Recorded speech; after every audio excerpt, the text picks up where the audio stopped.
Merci de suivre Repère, mesdames et messieurs. J'ai l'honneur ainsi que le privilège aujourd'hui de représenter ce nouveau numéro de votre émission Repère. Repère, aujourd'hui, j'ai l'honneur, comme je viens de le dire, et le privilège de recevoir pour vous un homme.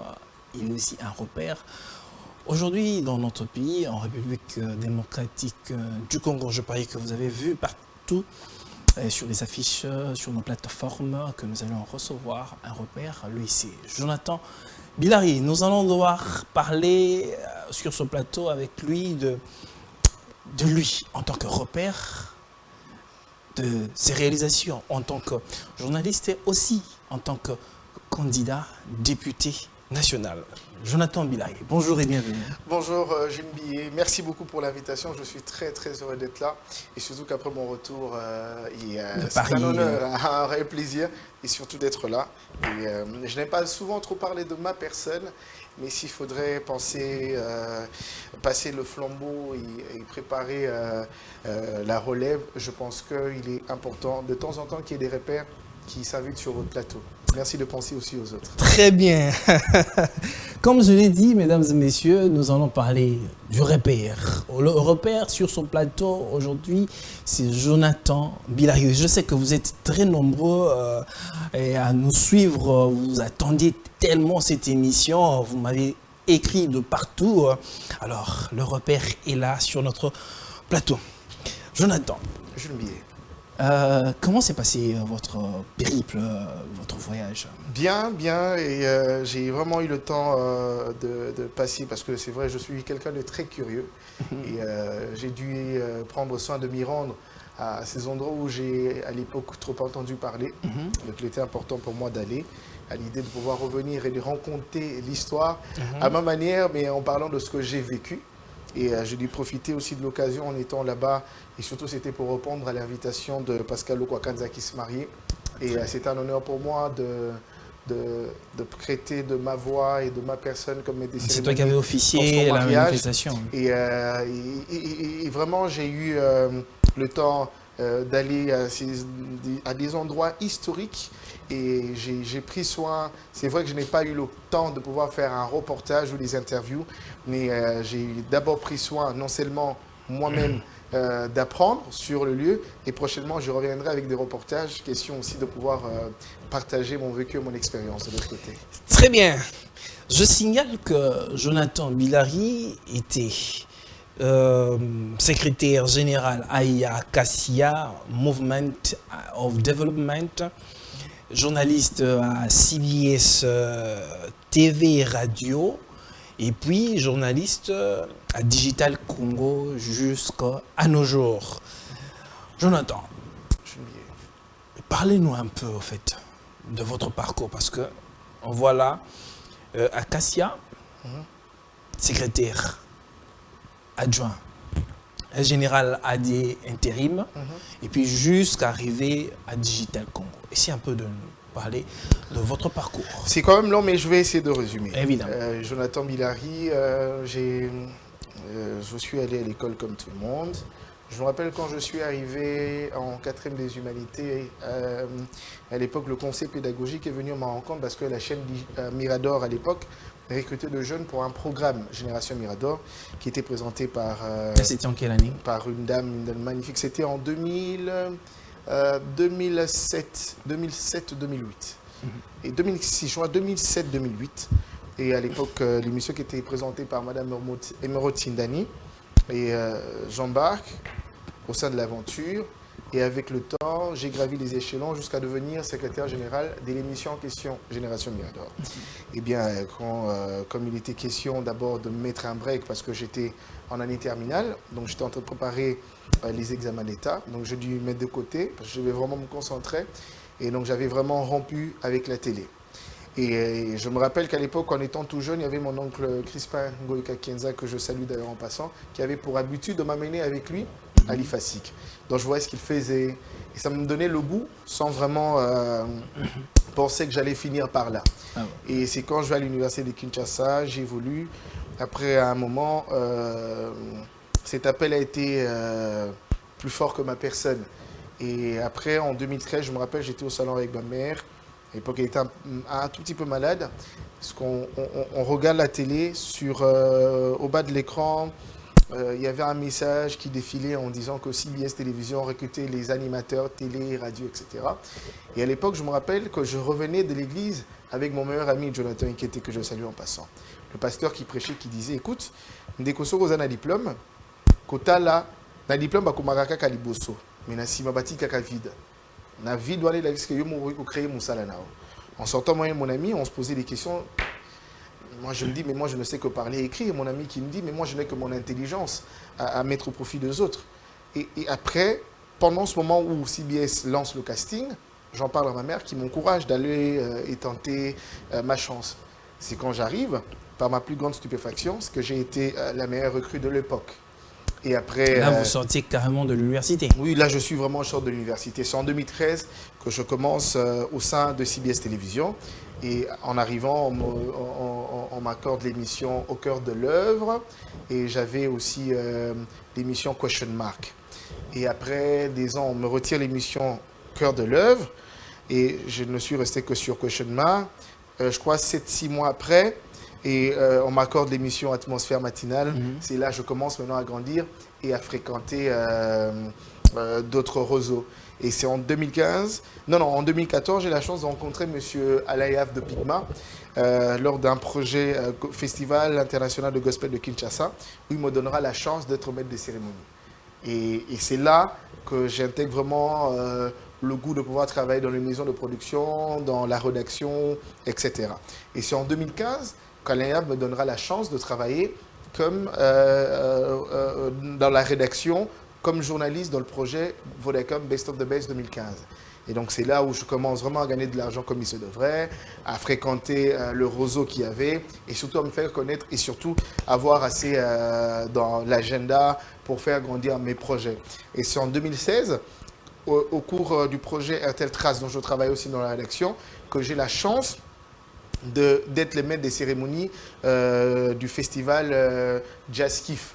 Durant 4 jours, j'ai été maître des cérémonies. C'était la 10e édition et qui était dédiée à Papa Wemba, en hommage à Papa Wemba. Et je pense que tout est parti de là. C'est ce jour où Nati Lokole me découvre sur la scène. Je suis allé dans le backstage pour prendre de quoi boire. Il arrive, il me voit, il me parle en lingala. Il me dit, Petit, ça l'a rawapi et tout. Je dis, non, je suis chez CBS. Il me dit, Petit, non, mais mon a digital. Je n'étais pas vraiment hyper chaud pour ça. Et je lui ai dit, écoute, tout de suite, que je n'étais pas vraiment intéressé. Il a insisté, il a dit non. Si tu me donnes l'occasion de t'amener à Digital, je te dis, crois-moi sur parole, Nala Lipongi. C'est ce qu'il m'avait dit. Le lundi, on s'appelle le matin, je reprends rendez-vous. Et je me rappelle, ce jour-là, il y avait maman Jackie Beto Kongeli, qui était déjà à l'époque. Il y avait madame Nancy Mototo Ilunga, le responsable de programme à l'époque, Christian Kassai, et Nati Lokole. Nati Lokole qui me présente, qui me dit, écoute, il y a quelqu'un qui te connaît parmi l'équipe. Mais écoute, rien ne garantit que tu es engagé, nous t'écoutons. Et je me suis présenté. Et 2 jours après, on me rappelle pour intégrer Digital. Et j'ai commencé le 27 juin 2016 en direct via un programme de tranche d'animation de la semaine de l'indépendance. C'est comme ça qu'est partie mon histoire, jusqu'à ce que j'ai eu l'occasion d'aller au festival à Mani, etc., devenir attaché de presse au sein d'un cabinet politique. Et c'est comme ça que j'ai pu grandir avec des événements à tour de rôle. Quand je passe sur un événement X, demain il y a un Y qui m'appelle, demain c'est un Z, jusqu'à conquérir le terrain. Je dis qu'aujourd'hui, je ne fais pas l'unanimité, mais aujourd'hui, je suis fier de dire que j'ai quand même une place et qu'il est important. Et c'était un challenge que je me suis donné. Aujourd'hui, j'ai 10 ans de carrière et je me suis donné la mission qu'en 10 ans, même si on ne me prendra pas pour un événement, mais que l'on cite quand même mon nom. Et aujourd'hui, c'est ce qui arrive. Et je rends grâce à Dieu pour ça. Jonathan, dites-nous, à l'université, vous avez étudié à l'UNIKIN? Oui, j'ai fait le droit. Le droit. Comment est-ce que vous vous retrouvez aujourd'hui dans ce métier, dans la presse, et vous brillez autant? En tout cas, comme je l'ai dit, c'est vraiment le destin. Mais après, c'est que... Dans la vie, vous n'avez jamais pensé un jour être devant la caméra? Non. Moi, en tout cas, mes idées étaient claires, même pour mes proches, que ce soit... Et je me rappelle qu'à l'époque, j'avais vraiment assez trop de problèmes avec mes ex-tantes. C'est qu'à l'époque, c'est qu'ils avaient pour habitude de me dire, mais moi, parce que moi, pour moi, c'était la politique. Et je suis allé faire les études de droit parce que simplement, je voulais faire de la politique. Je me voyais un grand politique. Tout ce que je faisais, que ce soit dans ma façon de faire les choses, moi, mes idées étaient claires et mes ambitions, c'était vraiment finir dans la politique. C'était ça, dès le départ. Je ne me voyais pas tout de suite devenir animateur télé, aujourd'hui devenir référence et que les projecteurs soient braqués sur ma personne. Dans ce cadre-ci, je ne me voyais pas. Mais Dieu, dans sa bonté, c'est qu'il a su aplanir le terrain pour me donner la possibilité aujourd'hui, de par ce métier, me faire un nom et bien sûr faire mon entrée à tout aisement dans la politique. Comment avez-vous vécu votre enfance? Était-ce paisible comme tout enfant le souhaitait, le souhaite, passer avec ses parents d'une certaine façon, avoir une certaine vie, et le vôtre était comment? En tout cas, moi, j'ai eu la chance de naître dans une famille modeste. Mon père, ma mère, mes frères et sœurs. Sauf que je n'ai vécu qu'avec mon père durant 10 ans, parce qu'il est décédé tôt, quand j'avais 10 ans. Et les autres années restantes, jusqu'à ce que je perde ma mère en 2019, je n'ai eu que ma mère. Mais j'ai grandi dans une famille très normale. Mais je n'ai pas eu une enfance assez quand même facile. Je veux m'expliquer. C'est que, pour ceux qui me connaissent, ce n'est pas que j'étais turbulent, mais j'avais quand même une longueur d'avance par rapport aux autres. Et cette longueur d'avance et ma façon de voir les choses m'attirait beaucoup de jaloux. Et que ce soit même pour les adultes. Il m'arrivait que l'on me sorte de paroles blessantes, parce que seulement j'arrive à voir plus loin que tel cousin ou telle cousine. J'étais souvent victime de ces choses. Il arrivait que je me mette à entrer en débat avec les adultes sur des sujets qu'ils avaient du mal à maîtriser et que moi, je pouvais expliquer exactement, sans pourtant peut-être aller et faire des grandes études. Au lieu d'avoir des éloges en lieu et place, j'avais des gens peut-être qui passaient leur temps, pas à me critiquer, mais à mal me parler. C'était des paroles qui n'enchantaient pas souvent, beaucoup de paroles, comme je venais de le dire, les ex-tantes, c'était effectivement ça. Ah, moi, Nao, vraiment, tout ça, moi, Nao, c'était des choses comme ça. Mais par contre, ma mère, elle avait une vision qui était assez large par rapport aux autres.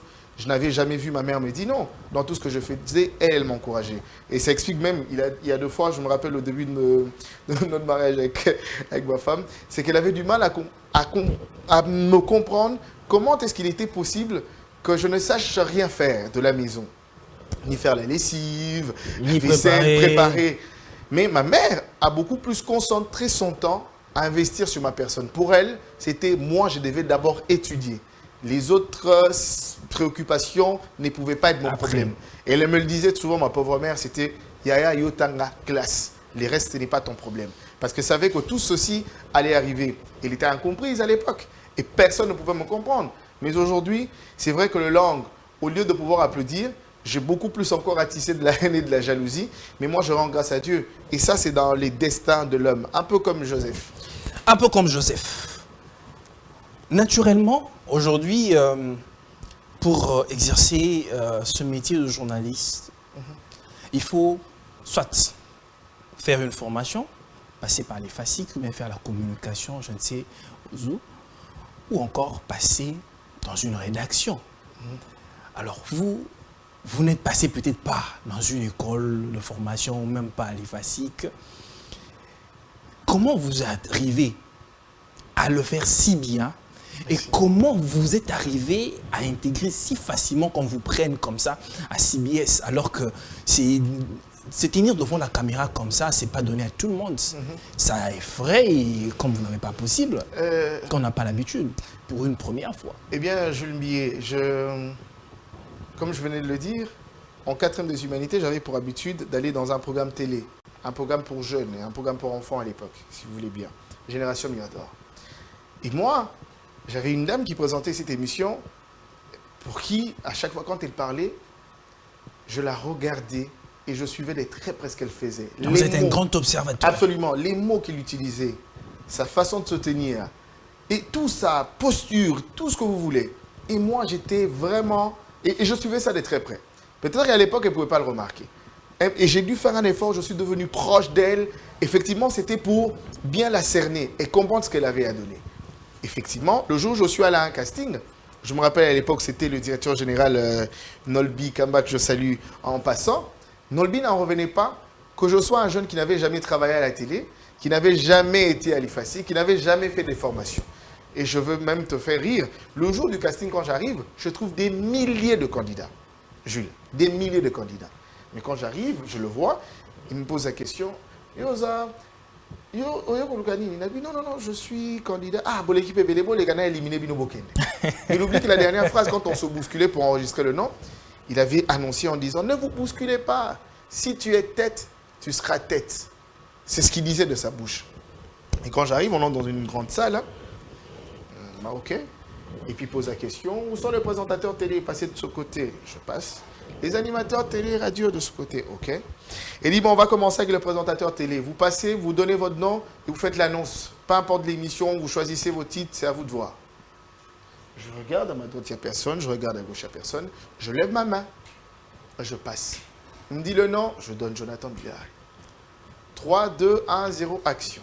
Je fais mon annonce. Il était là, hein. Il ne me regardait pas. Quand je commence à parler, il soulève la tête. Il me regarde. Quand je finis de parler, il me dit, c'est quoi encore ton prénom? J'ai dit Jonathan. Il me dit, monsieur Jonathan, 7 sur 10. C'est toute la salle qui se met à applaudir. Wow. Mais moi, ça ne m'enchante pas. Parce que je me dis, mais pourquoi il me donne 7 sur 10? Où est-ce que j'ai fauté? Et j'étais vraiment curieux de savoir qu'est-ce que j'ai dit qu'il ne fallait pas, pourquoi 7 et tout ça. Mais les autres, c'était... Mais après, ceux qui sont arrivés, personne n'avait réussi à faire 5 sur 10. Wow. C'était 4, etc. Et on passe. On arrive. Le jour suivant, quand j'arrive, je fais un 8 sur 10. Le jour suivant, je fais un 8 sur 10 encore. Et le jour du tout dernier casting, quand je passe, quand je commence à parler, il m'arrête, il me dit, Papa Kata, yo déjà nazo kiokala. Et c'est comme ça que j'ai intégré. C'est après qu'il a découvert que je n'avais rien à voir avec les études liées à ce métier. Mais après, il m'a dit que tu as un talent. Et tu as juste besoin que quelqu'un te découvre et te booste. C'est comme ça qu'il m'a donné la chance. Et j'ai évolué. J'ai dû passer 2 bonnes années au sein de CBS. Et après, je suis parti pour Digital Congo. C'est vrai que j'ai dû faire un petit break chez Eru Télévision. Et après, je suis revenu chez Digital où je suis jusqu'à ce jour. Quelle est votre lecture ou bien il y a un débat depuis un certain temps à Kinshasa ici?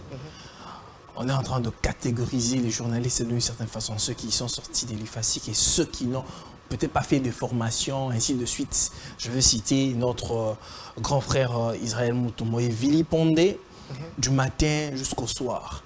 Êtes-vous de même avis que pour faire la télé, être professionnel tel que vous l'êtes aujourd'hui, vous êtes une tête, moi je dis vous êtes un repère aujourd'hui. Il faut ipso facto passer dans une école de formation ou passer dans une université? Non. En tout cas, moi je ne partage pas cet avis parce que le talent, c'est Dieu qui le donne. Et personne ne commande à Dieu en disant « moi je veux que tu me donnes ceci bien avant de venir sur terre ». Non, ça n'arrive pas, c'est Dieu qui donne. Et après, tous ces grands journalistes ou ces grands animateurs télé-radio, tous ne viennent pas forcément de grandes écoles de journalisme, non. Il y a de ceux qui apprennent à l'État et qui assument très bien. Il y a de ceux qui passent à l'IFACIC et qui ne rentrent peut-être pas. Mais après, il y a des tacts. Et tout va avec les talents, le rendu de tout un chacun. Et moi, je dirais, pour ceux qui s'en prennent directement la personne de Israël Mutombo, par exemple, je dirais peut-être que ça relève de la jalousie, tout simplement. Et je vous dis qu'aujourd'hui, c'est que d'après les stats, c'est que ceux qui n'ont pas été à l'IFACIC, la plupart d'entre eux ont réussi à se faire un nom, à devenir des marques, à devenir référence aujourd'hui. C'est peut-être ce qui dérange. Parce qu'après, tu ne vas pas dire qu'un joueur qui n'est jamais passé dans un centre de formation ne peut pas peut-être finir légende ou quoi que ce soit. Il y a de ceux qui n'ont pas eu l'occasion d'être dans des centres de formation. Ils ont juste l'occasion de jouer 2 matchs dans un quartier. Un manager les a repérés, il l'amène en Europe, bam, bam, il écrit son histoire et il grandit. Donc je pense que ça va, et c'est la destinée dans tout ça. Et je pense qu'il est important aussi, en tant que Congolais, bon Quinois, d'accepter les époques et les moments des autres. Tout est dans le temps. Tout est dans le temps. Avant que Israël Mutombo arrive, allons simplement de l'an 2000 jusqu'à ce jour, vous verrez qu'il y a plusieurs noms qui sont passés avec des époques bien précises, et ça peut être pris 2, 3 ans, 5 ans, et puis c'est fini, il y a quelqu'un d'autre qui arrive, etc. Si on a du mal à pouvoir accepter l'élévation des autres, c'est pourquoi aujourd'hui vous avez tout ce qu'on appelle aujourd'hui des empoisonnements inutiles qui n'ont pas de place. À cause de la jalousie. Monter Mamabé gratuitement et Ophéné, au lieu que quelqu'un passe son temps à travailler ardemment, c'est qu'il passe son temps à travailler comment et à trouver comment est-ce que l'on peut nuire à la personne de Israël Mutombo. Et moi, j'en ai été victime aussi. C'est ce que l'autre fois, j'ai écrit sur Facebook en encourageant ce que faisait ma grande sœur Noëlla Madinga, en disant, pendant que Noëlla Madinga travaille pour conquérir l'Afrique et le monde, il y a de ceux qui travaillent pour que Bilari n'avance pas, pour qu'on ne fasse plus attention à lui. On passe du temps à dire, oh, il est orgueilleux, il a répondu mal à tel. On oublie que je suis humain. Il peut t'arriver que tu me blesses et que je te réponde mal. Ça reste en humain. Mais ça ne remet pas en cause le talent que j'ai. Aujourd'hui, on devient complaisant. Et voilà, vous avez et vous voyez ce qui se passe aujourd'hui. Et donc, je pense qu'on devrait faire très attention. Et vraiment à respecter et à attendre les heures et surtout à travailler. Hier, j'ai parlé avec un frère qui m'a laissé un message en disant cher Bilari, j'aimerais vraiment être sous les projecteurs, j'aimerais faire parler de moi et tout. J'ai dit, tu sais, moi, de ce que j'ai appris en 10 ans de carrière aujourd'hui, je n'ai pas travaillé pour atteindre les succès, non. Je n'ai pas travaillé parce que je voulais avoir de l'argent, non. Je n'ai pas travaillé parce que je voulais aller en Europe, comme je voulais revenir, me taper de vacances, non. J'ai d'abord aimé ce métier. Je me suis donné.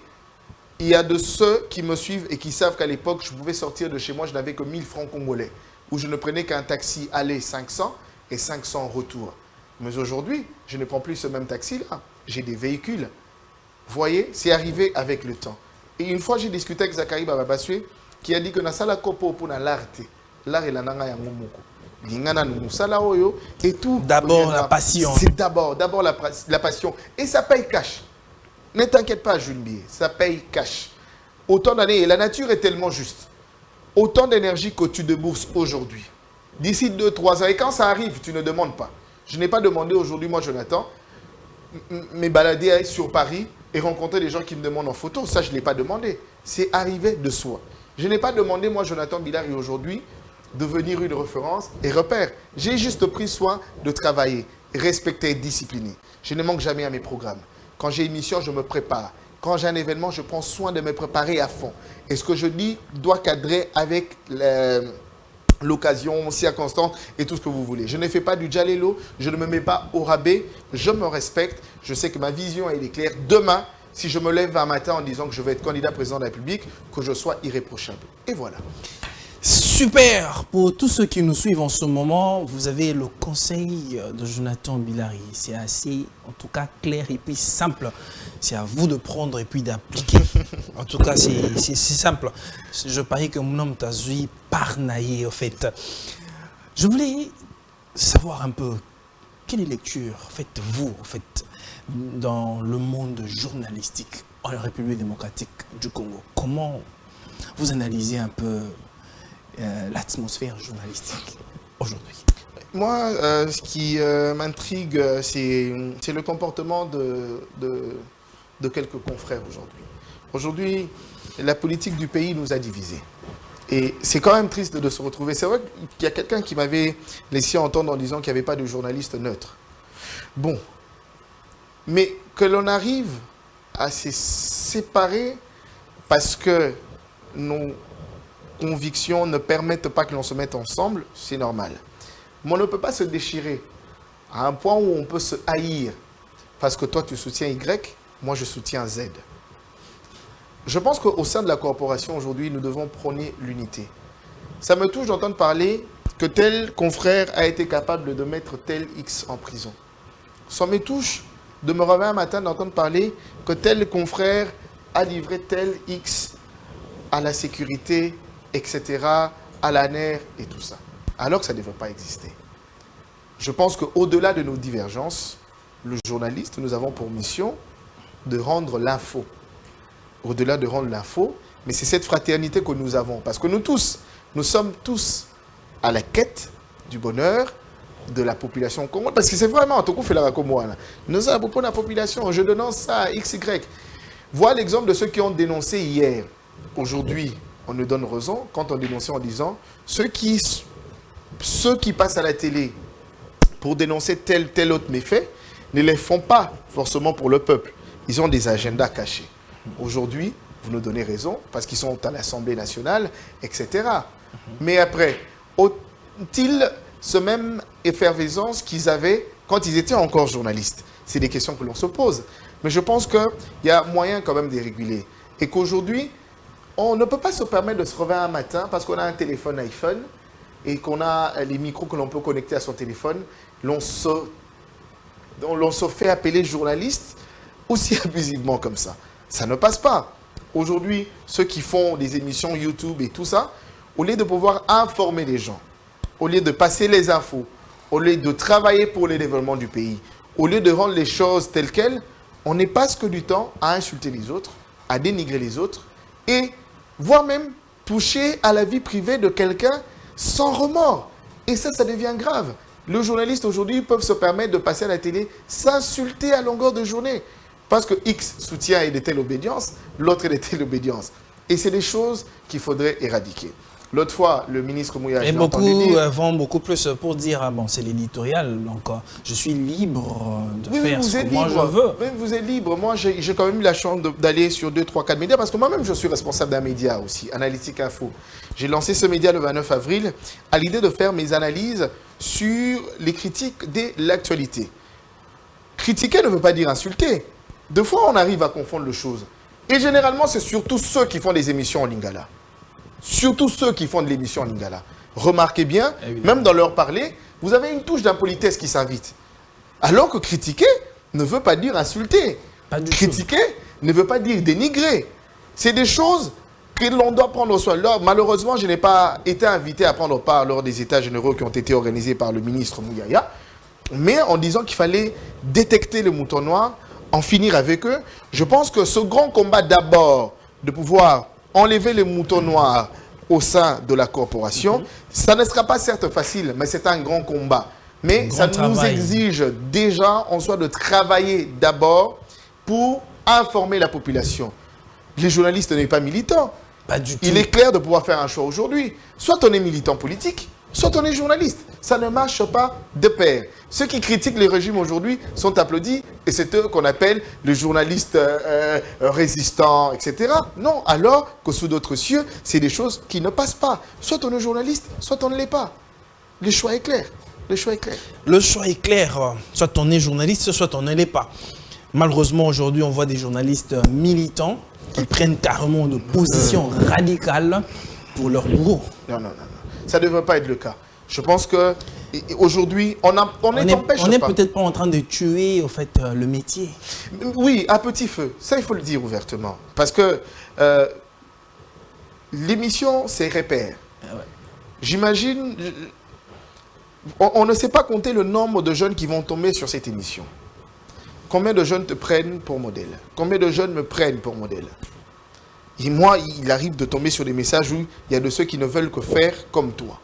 Donc après, si tu as pour habitude de sortir aller te battre, pour lui, il va se dire, il se comporte en star, je peux le faire.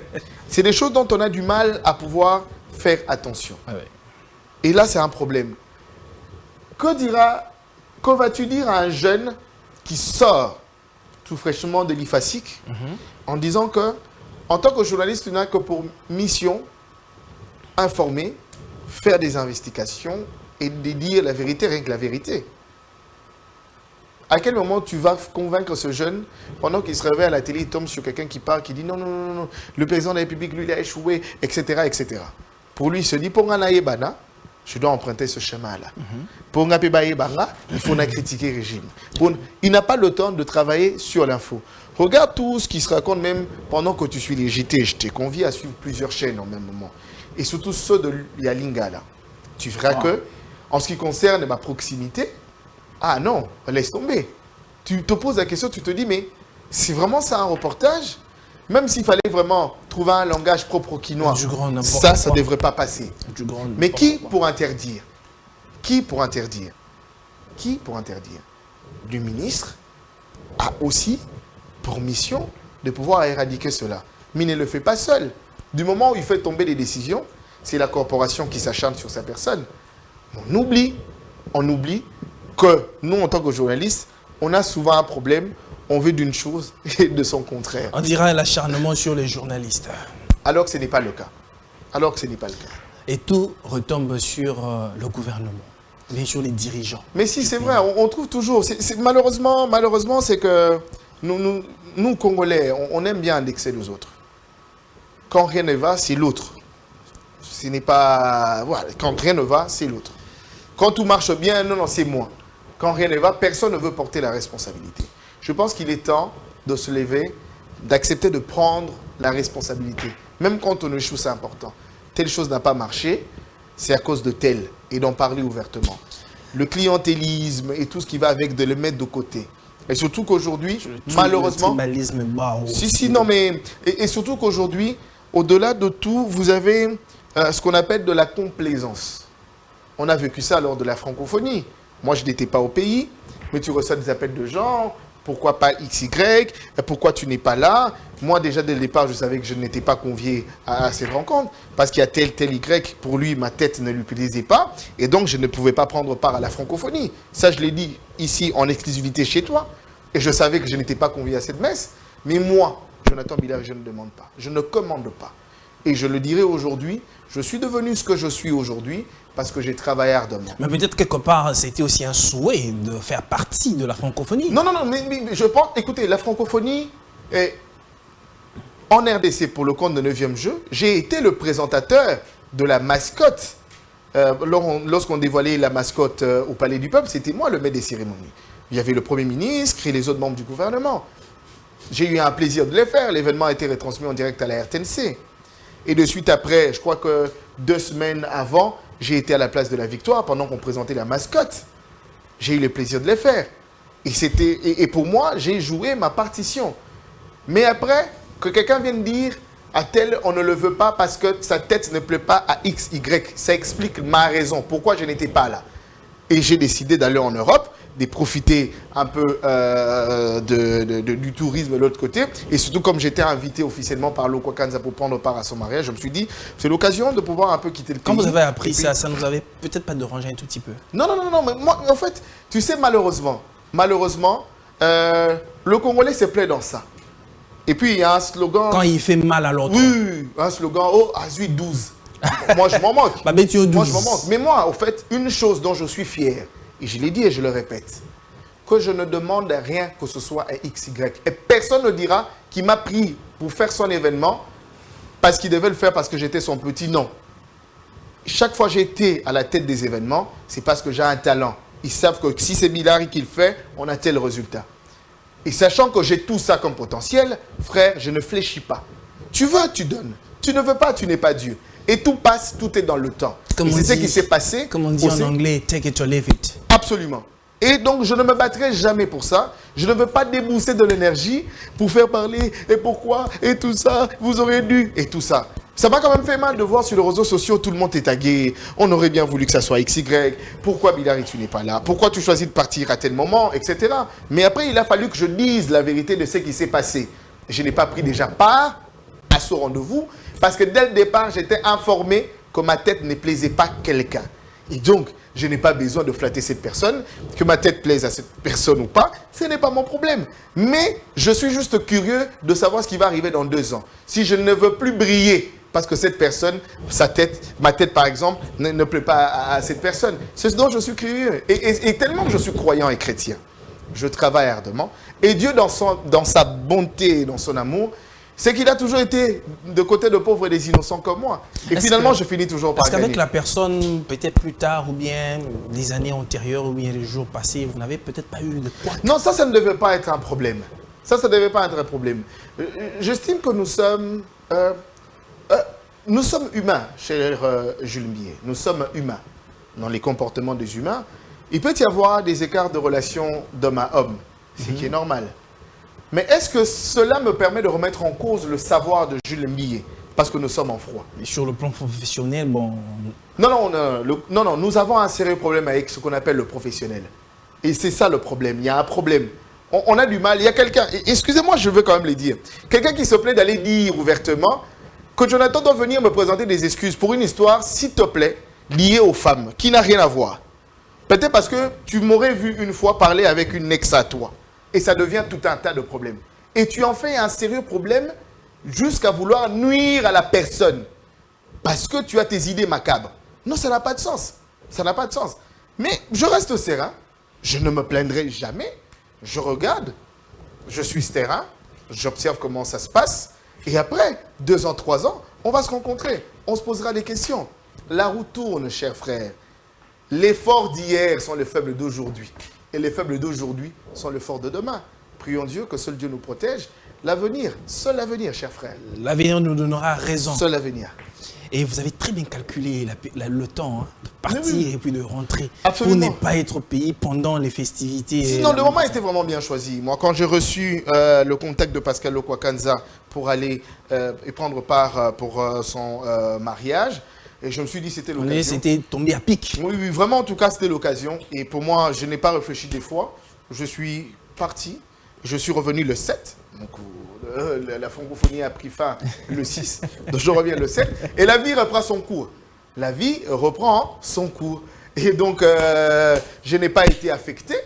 Et d'ailleurs... Cela n'enlève en rien, en tout cas. D'ailleurs, mon absence le a beaucoup professionnalisme plus... que vous avez. D'ailleurs, mon absence a beaucoup plus c'est fait parler de ma personne. C'est qu'en fait étant présent. ressentir. Absolument. Mon absence a beaucoup plus fait parler de ma personne. Voilà, donc je dis dans tous les 2 cas, je n'ai pas perdu. On gagne toujours. On gagne toujours. On gagne toujours. Quand on sait bien faire les choses, le savoir-faire, votre travail parlera de vous, en fait. Comme le dit quelqu'un, mes œuvres parlent à ma place. Je voulais aussi savoir, aujourd'hui vous êtes en collaboration avec pas mal de gens, des autorités, des stars. Oui. Autrefois, notamment on a Musika, Lelo, Zabato, comment ça vous fait en fait? Sincèrement, c'est que pour chaque rencontre de ma vie, moi je ne fais que rendre grâce à Dieu. C'est vrai, Jules Mbi et moi que je le dis, hein, je le répète, je suis très très chrétien. Et je me rappelle à l'époque, il arrivait même 2 fois en prière que l'on dise des choses sur moi.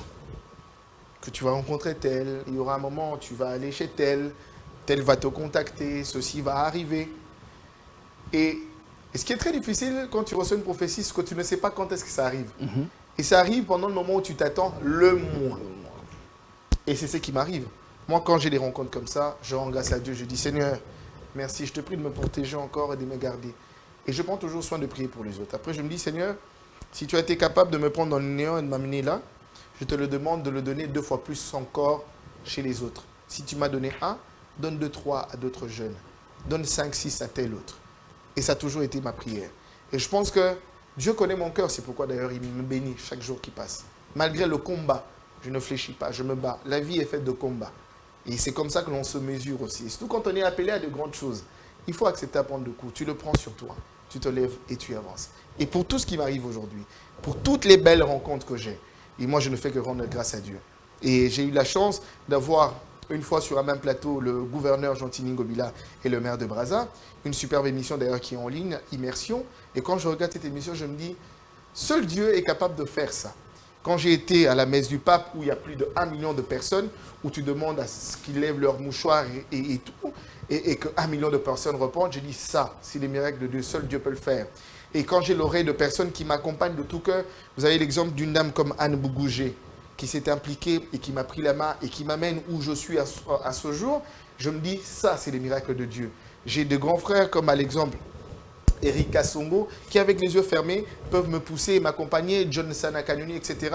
Les gens que j'ai, non seulement, c'est une sorte de belle rencontre, mais c'est des personnes qui y pensent et que Dieu a mis sur mon chemin pour m'amener vers l'entrée de ma destinée. Aujourd'hui, on voit Jonathan Bilari briller. Et quelqu'un qui regarde, qui apprécie, comme vous venez de le dire tout à l'heure, là, il y a des gens qui veulent faire comme vous. Était-ce facile pour vous de vous fabriquer cette image, de faire cette image que vous avez aujourd'hui? Ah, sincèrement, non. Sincèrement, non. Je pensais que... J'étais sûr que ça allait arriver. Je me rappelle quand je reviens de Goma en 2017 du festival Amani, mon ami et frère Onassis Mutombo a écrit un article. J'avais donné mon interview et puis il écrit, et sur l'intitulé c'était écrit « J'attends mon heure et je sais qu'il viendra ». J'étais sûr que ça allait arriver, mais je ne savais pas quand. Et je te dirais d'ailleurs, que ce soit même pour mes proches, on le projetait assez loin. On se disait, ça va arriver, mais très tard peut-être, mais pas tout de suite. Mais quand ça arrive tout de suite, et surtout que je suis quand même très très bien entouré, c'est important de parler aussi de mes amis proches, et je leur considère comme mes deux cerveaux à moi. J'ai Selpa, j'ai Lissel Maoua, et surtout ma très chère femme, qui travaille ardemment sur ma personne, mes frères et sœurs. C'est que, après avoir compris ce que j'avais et ce que je représentais, j'ai tout de suite pris la décision de m'entourer des bonnes personnes. Des personnes qui partagent ma vision.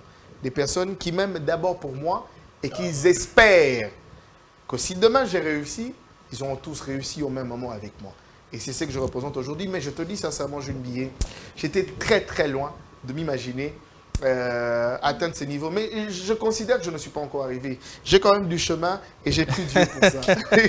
J'ai quand même du chemin à faire. Très bien. Alors, on va pas vraiment... Comme il y a beaucoup de choses à dire, mais vous êtes là. Qu'est-ce qui vous pousse maintenant à basculer, à aller en politique? Là, vous êtes candidat député national. Quel est cet hargne-là, en fait? Ce qui vous a poussé à basculer, aller en politique? Est-ce que vous avez vu quelque chose qui ne vous a peut-être pas plu aujourd'hui dans cette législature que vous dites que on a peine à côté et puis il n'a un peu changé ma d'une certaine façon? Oui, moi je suis... moi ce qui me touche c'est que ce soit dans mon entourage, si je dis amis, c'est que on peut être à deux ou on peut prétendre dire qu'on a une vie stable. On a un toit, une voiture, un travail.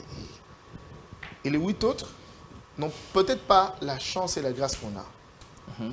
Le travail est un problème dans notre pays. La santé, n'en parlons pas, l'éducation, les manger, tout est difficile, tout est prioritaire.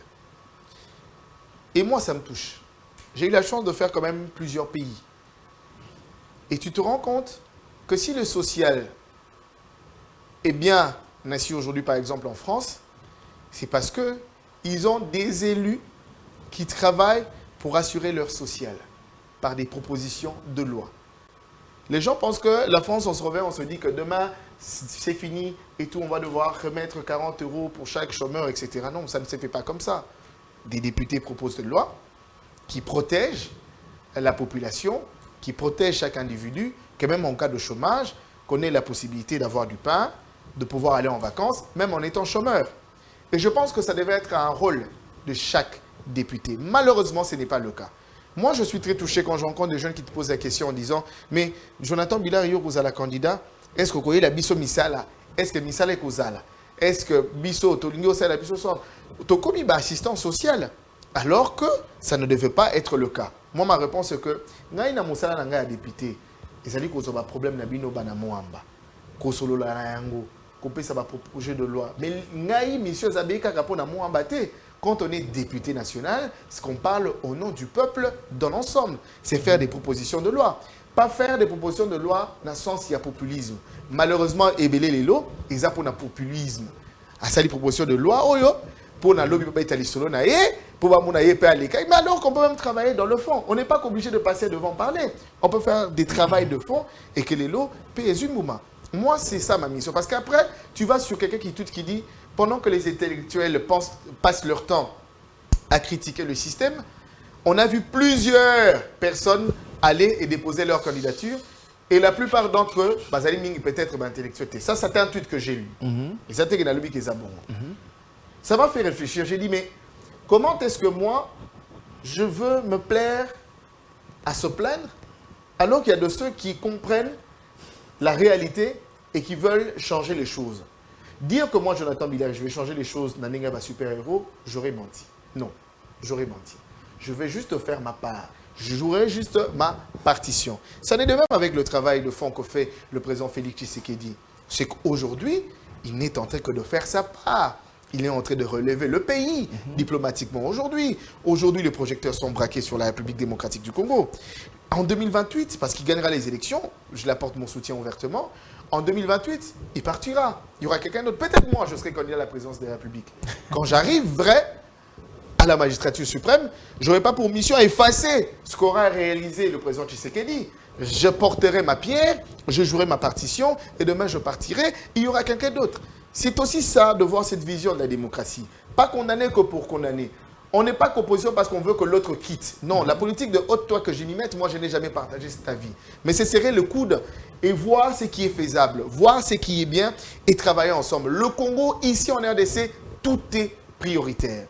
Tout est prioritaire. Et donc, ceux qui sont dans le gouvernement et qui sont consciencieux et qui travaillent pour la République, à l'exemple de son Excellence Didier Boutimbu, c'est des gens que moi j'applaudis et pour qui, moi j'ai d'ailleurs accepté de pouvoir faire marche à côté de son Excellence Didier Boutimbu au sein de son parti AVC pour pouvoir changer les choses ensemble. Parlons Congo, parlons de l'avenir du Congo. J'aime bien ce paragraphe de notre hymne national. Dressons nos fronts, longtemps courbés, et pour de bon, prenons le plus bel élan de la paix, au peuple ardent, c'est par le labeur que nous bâtirons un Congo plus beau qu'avant. Très bien, mesdames et messieurs, comme vous le savez, notre émission est subdivisée en 2 parties, mais nous allons devoir chuter à cette émission. Nous allons prendre notre rubrique du jour entre nous et on se retrouve tout juste après. C'est parti.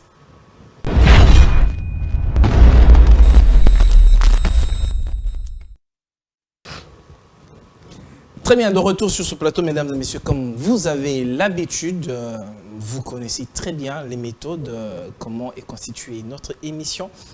Nous allons prendre entre nous avec Jonathan Bilari. Il est de coutume dans cette émission, comme les juristes d'ailleurs, Vous faites peur. vous êtes juriste, de jurer de dire La vérité. la vérité, rien Rien que la vérité. Jurez-nous de dire la vérité, rien que la vérité. Si, je le jure. J'ai la vérité avec la vérité. Très bien, Jonathan Bilari. Parce qu'on a compris de quel bord politique vous êtes carrément du pouvoir. Absolument. Très bien. Cela va beaucoup mieux. À mes débuts, je me serrais la ceinture. Maintenant, c'est la ceinture qui me serre. Je suis à mon apogée. Avez-vous une idée? J'ai souvent l'habitude d'écrire un truc comme ça. Autrefois, je serrais la ceinture. Mais aujourd'hui, c'est la ceinture qui me serre. Bon, quand on prend du poids, j'ai pris du poids. Non, ça veut dire qu'à une certaine époque, vous étiez mince et que pour que le pantalon tienne sur votre hanche, il fallait vraiment serrer la ceinture. Oui. Ça veut dire que les époques ont tellement changé. Absolument. Et que autrefois, l'homme et la miliki, l'homme et la miliki. Absolument. Dites-nous, vous êtes dans votre apogée, vrai ou faux? Oh, dur comme question. Non, pas encore. Pas encore. Vous n'êtes pas encore dans votre apogée. Non, pas encore. Pas encore. Très bien. Entre nous, êtes-vous parmi les journalistes, en toute sincérité, avec votre cœur qui parle, êtes-vous parmi les journalistes qui sont soutenus par l'ex-première dame? Non. Nous ne nous sommes jamais rencontrés. La première fois que je l'ai vue de si près, c'était lors des obsèques de ma regrettée sœur Sarah Fanny Dacruz. Mais il n'y a jamais eu de contact. Je n'ai jamais été invité par elle. Je ne sais même pas si elle sait si j'existe.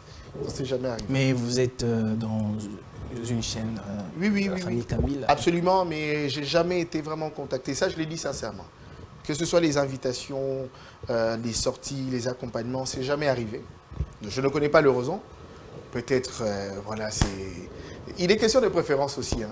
Il est important de respecter les choix des autres. Donc, je n'ai jamais été invité et je ne poserai jamais la question pourquoi. Mais je n'ai jamais travaillé de très près et je ne pense même pas qu'elle connaisse que la personne de Jonathan, qu'elle connaisse que la personne de Jonathan Bilari existe. Donc, c'est jamais arrivé. Un de nos confrères, une fois, s'était plaint à la télé d'un certain traitement au sein de votre chaîne. Entre nous, êtes-vous bien rémunéré depuis que vous êtes à Digital Congo? Oui, je suis bien rémunéré. C'est vrai qu'il y a eu une période où c'est vrai que les choses avaient un peu basculé. Et ça arrive, hein. Ce n'était pas que pour digital, plusieurs chaînes. Économiquement, quand même, les pays dans l'ensemble et plusieurs secteurs ont reçu de coups. Et c'était normal.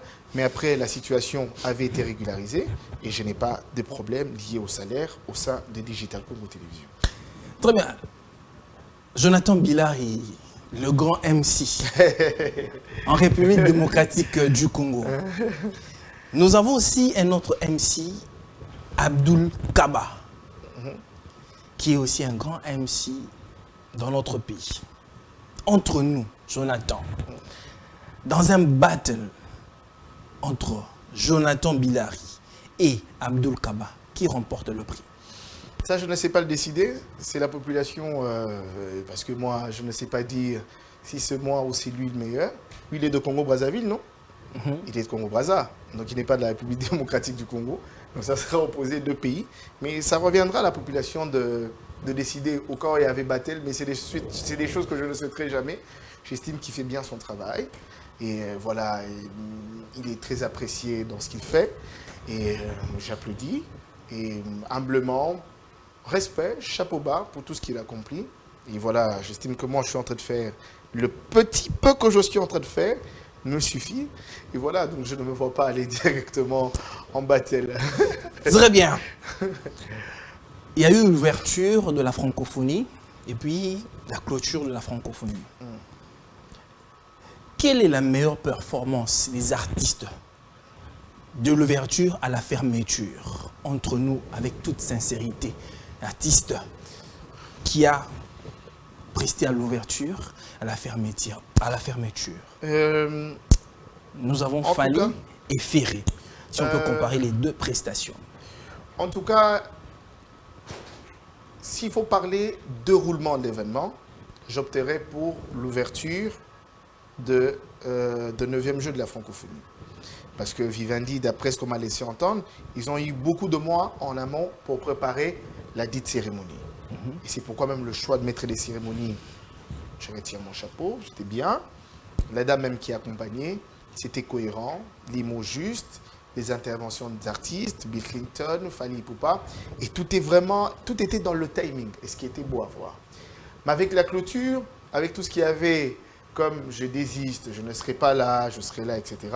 Mais moi, j'estime d'ailleurs que les deux artistes ont été là pour nous donner du spectacle, répondre... Oui, très bien, mais quelle est la meilleure performance entre les deux? Qu'on peut dire, oui, certes, l'autre a chanté, l'autre aussi a chanté. Mais dans cette prestation, par rapport aux performances, je préférais peut-être celui-ci. Je choisirais celui-ci. Non, mais en tout cas, le 2, hein, le 2, Jules Mbié, le 2. J'ai vraiment dit, oui, sincèrement, j'ai du mal à me partager. Parce que les deux artistes, leurs chansons étaient chantées dans le stade. On a vu quand il suffisait que Fally lève son micro, c'est tout le monde qui répétait. Il suffisait que Ferregola le fasse, c'était aussi pareil. Pour moi, en tout cas, il n'y a pas eu, parce que déjà, il faut le dire, on était tous en mode playback. Est-ce qu'on est d'accord? Donc après, c'est les spectacles qui comptent dans ce genre d'événements. C'est un peu comme Super Bowl, finale Super Bowl, NFL, etc. C'est quand même quand tu as Rihanna, top d'artiste et chanteuse qu'elle est, mais à un moment, il n'est que sur du playback. Tout ce qu'elle te donne, c'est de la chorégraphie, c'est comment elle bouge, c'est comment les scènes vont changer. C'est ce qu'on a vu avec Dr. Dre, Eminem, Snoop Dogg, 50 Cent, Mary J. Blige. C'est que pendant les spectacles, tout ce qui est beau à voir, c'est quand les danseurs se déplacent, quand il y a les voitures. Tu vois, c'était ça. La beauté qu'il y a quand Kendrick Lamar descend de telle voiture, etc. Ce n'est pas la voix qui compte parce qu'il y a déjà le son qui est enregistré qui tourne, mais c'était pas... Hein?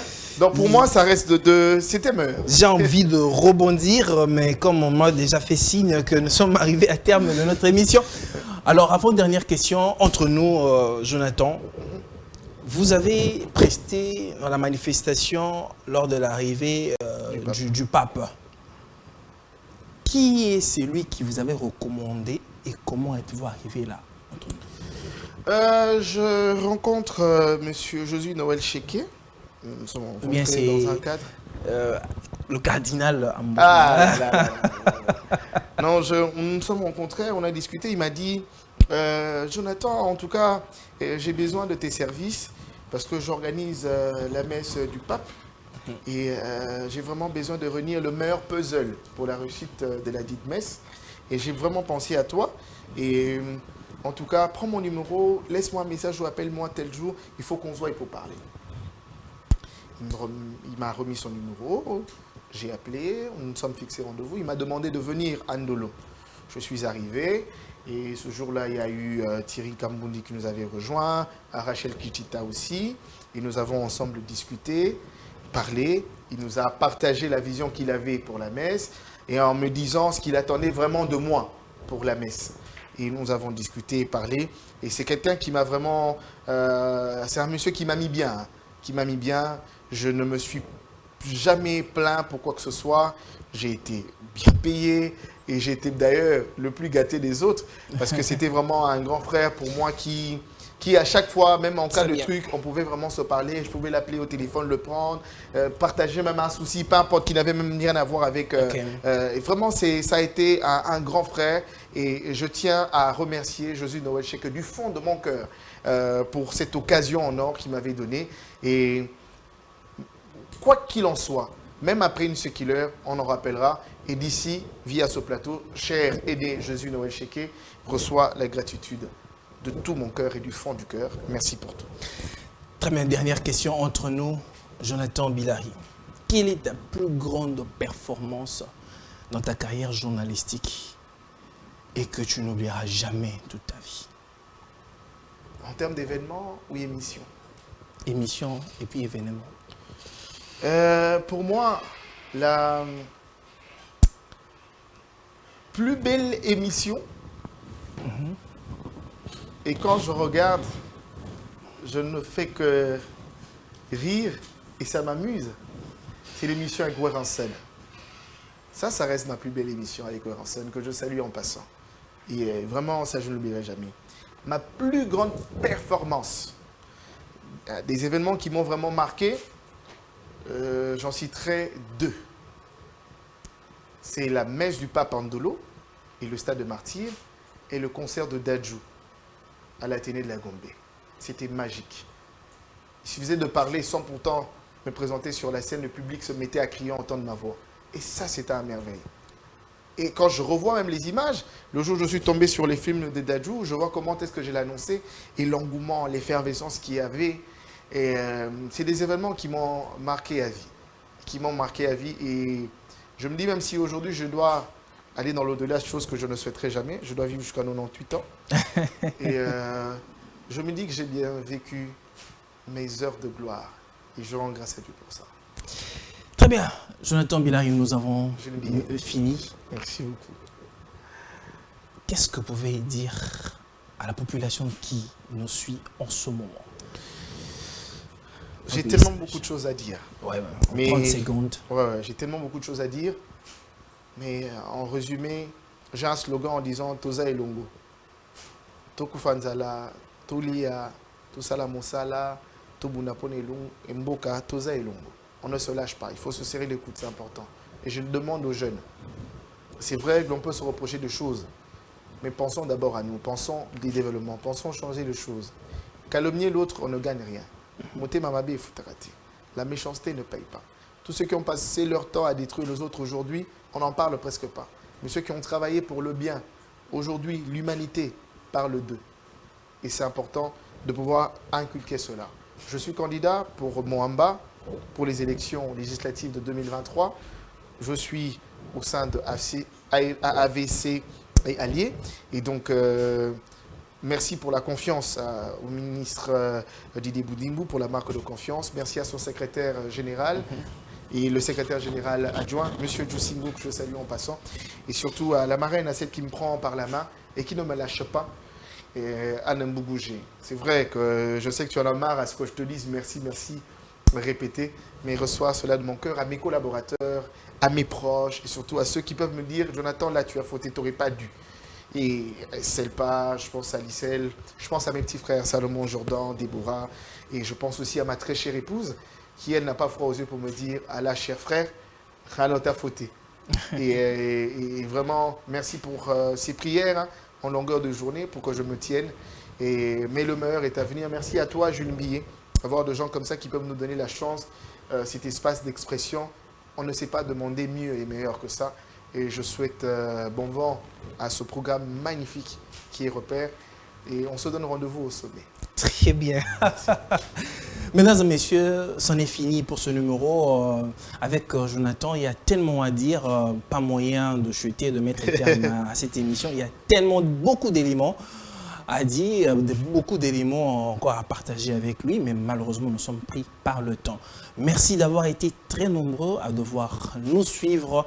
C'était un honneur et ainsi un privilège pour moi de vous présenter cette émission avec notre repère de ce jour. Je dis un grand merci à mon équipe technique.